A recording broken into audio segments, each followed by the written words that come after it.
So I got into the field of animal behavior by taking an animal behavior class and kind of falling in love with it.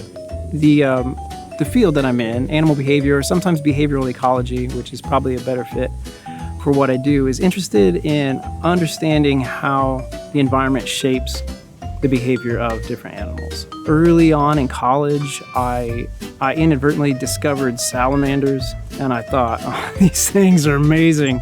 And then that's what I did my PhD work on. I studied the behavior of different salamander species. And then when I came out to Fox, I realized that there are lizards everywhere, and I thought they're like high energy salamanders in a lot of ways. Kind of crawly, kind of creepy, but a lot more energy than the salamanders that I worked with, and that was kind of fun. My name is Aaron Sullivan. I'm a professor of biology here at George Fox University. I have a PhD in biology with an emphasis in ecology, evolution, and behavior. I study a lot of creepy crawly things.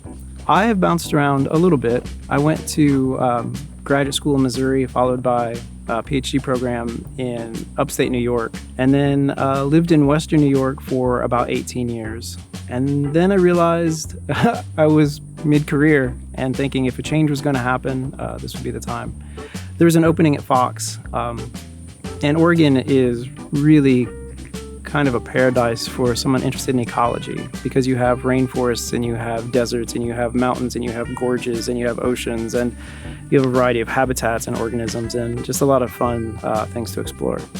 I have a title when we're in the field with students, and it's a title I gave myself. I call myself the Lizard King because I want to be in charge. Also, we have contests, right? We always have contests. Who can catch the most lizards? And thus far, I have managed to catch more than my students. I may not wear the crown indefinitely, but for today, I am the Lizard King.